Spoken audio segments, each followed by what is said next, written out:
ലോകത്തിലെ ഏറ്റവും വേഗതയേറിയ 3 എയർക്രാഫ്റ്റുകൾ പരിചയപ്പെടാം. അതിൽ അവസാനത്തെ എയർക്രാഫ്റ്റിന്റെ വേഗത കണ്ടാൽ നിങ്ങൾ തീർച്ചയായും അത്ഭുതപ്പെടും. ഇതിൽ 3-ാം സ്ഥാനം ലോക്ഹീഡ് SR-71 ബ്ലാക്ക്ബേർഡ് എന്നറിയപ്പെടുന്ന ഇത് കോൾഡ് വാറിന്റെ കാലത്ത് ഉപയോഗിച്ചിരുന്ന ഒരു ചാര വിമാനമായിരുന്നു. ഒരു മിസൈലിനും പിടികൂടാൻ കഴിയാത്തത്ര വേഗതയുള്ളതായിരുന്നു അത്.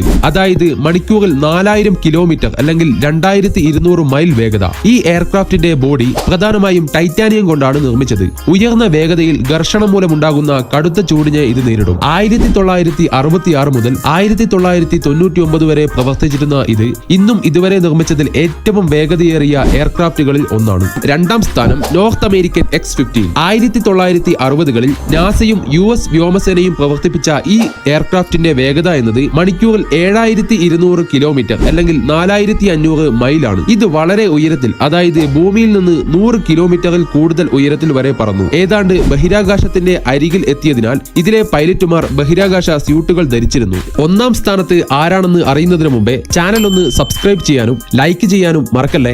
ഇതിൽ 1-ാം സ്ഥാനം നാസ X-43A. മനുഷ്യ ചരിത്രത്തിൽ ഇതുവരെ നിർമ്മിച്ചതിൽ ഏറ്റവും വേഗതയേറിയ എയർക്രാഫ്റ്റ്. ഇതിന്റെ വേഗത എന്നത് മണിക്കൂറിൽ 11,000 കിലോമീറ്റർ ആണ്. യാത്രക്കാർക്കോ യുദ്ധത്തിനോ വേണ്ടിയുള്ളതല്ല ഇത്, മറിച്ച് എഞ്ചിനുകൾ അമിത വേഗതയിൽ എങ്ങനെ പ്രവർത്തിക്കുന്നുവെന്ന് പരീക്ഷിക്കുന്നതിനായി ഉള്ള ഒരു ഹൈപ്പർസോണിക് സ്ക്രാം ജെറ്റ് പരീക്ഷണ എയർക്രാഫ്റ്റ്. 2004 ഇതുവരെയുള്ള ഏത് ജെറ്റ് വിമാനത്തെക്കാളും വേഗത്തിൽ പറന്ന് ഇത് റെക്കോർഡുകൾ തകർത്തു. ഇതിന്റെ ഈ വേഗതയിൽ യാത്രക്കാരുടെ ഉപയോഗത്തിനായി സ്കെയിൽ ചെയ്താൽ ലണ്ടനിൽ നിന്ന് ന്യൂയോർക്കിലേക്ക് വെറും 30 മിനിറ്റിനുള്ളിൽ എത്താൻ കഴിയും. ഇതിൽ നിങ്ങളുടെ അഭിപ്രായങ്ങൾ എന്തൊക്കെയാണ്? കമന്റ് ചെയ്യൂ.